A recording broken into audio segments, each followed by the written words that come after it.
One of the great joys of being a motoring journalist is that you get to go places where, well, if you were a member of the public, you just wouldn't get to go. For instance, here we are at the Audi Tradition Museum in Ingolstadt. This isn't normally open to the public. We're allowed here today to look at these wonderful cars. But looking is all well and good. Imagine what it would be like to drive something like this on the open road. If only.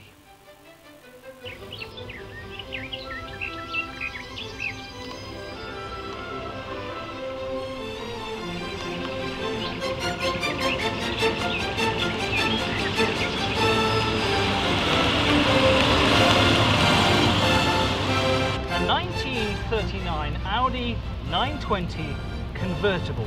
It must have been at the time the bee's knees. A six-cylinder engine, 2.5 litres, producing about 70 brake horsepower, would get you to a top speed of around about 70 miles an hour. Now, these cars were produced between 1938 and 1940.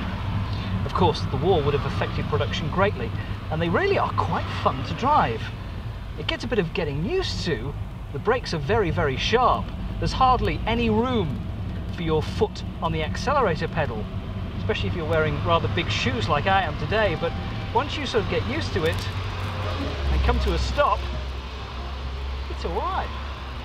It really is such an amazing car to drive, and these days with having such good brakes on cars, you don't need to think ahead and plan ahead quite as much. Well, of course, you should keep an eye on what's ahead on the road in front of you, but in something like this you really do have to think far, far ahead about how you're actually going to stop, because the brakes take some real getting used to.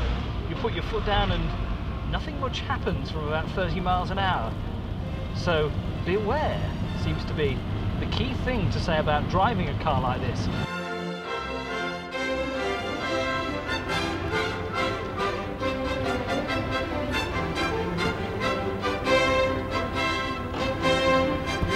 Well, what a positively amazing car. It's been a fascinating trip to Ingolstadt here to celebrate 100 years of Audi tradition.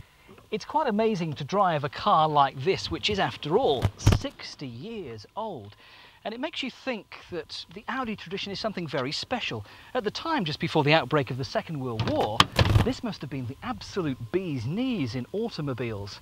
But of course, without Audi's tradition, cars like that and all the other great cars that we've seen wouldn't have been produced. And cars like this, the stunning TT, also wouldn't have been produced. That car is, well, it's rather difficult to drive for somebody who's not used to the lack of power steering and lack of power brakes and things like this. This car makes you incredibly lazy. But I'm driving home in this all the same.